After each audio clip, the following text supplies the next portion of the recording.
1 Samuel chapitre 6 verset 9. Suivez-la du regard. Si elle monte par le chemin de sa frontière vers Beth-Shemesh, cela signifie que c'est l'Éternel qui nous a fait ce grand mal. Sinon, nous saurons que ce n'est pas sa main qui nous a frappés, mais que cela nous est arrivé par hasard. Hasard. 1 Roi chapitre 22 verset 34. Alors un homme tira au hasard avec son arc et il frappa le roi d'Israël entre les deux parties de la cuirasse. Le roi dit à celui qui conduisait son char, « Fais demi-tour et fais-moi sortir du champ de bataille, car je suis blessé. » Ruth chapitre 2 verset 3.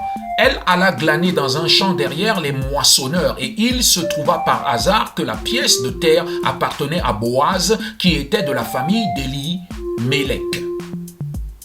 Luc chapitre 1 verset 9. Il fut désigné par le sort d'après la règle en vigueur pour les prêtres pour entrer dans le temple du Seigneur et y brûler du parfum.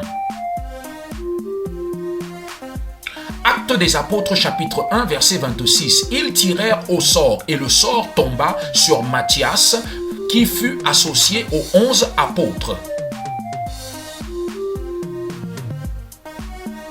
Le hasard. Proverbe chapitre 16 verset 33. On jette les sorts dans le pan de l'habit, mais c'est de l'Éternel que vient toute décision. Romains chapitre 8, verset 28. Du reste, nous savons que tout contribue au bien de ceux qui aiment Dieu, de ceux qui sont appelés conformément à son plan, la prédestination divine.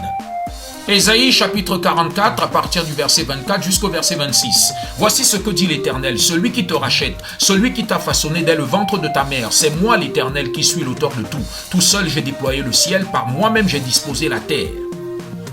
Je fais échec au signe des faiseurs de prédictions et je frappe de folie les devins, je fais reculer les sages et montre la stupidité de leur savoir. Je confirme la parole de mon serviteur et je mets en exécution les décisions annoncées par mes messagers. Je dis à propos de Jérusalem, elle sera habitée et à propos des villes de Juda, elles seront reconstruites. Et je relèverai leurs ruines.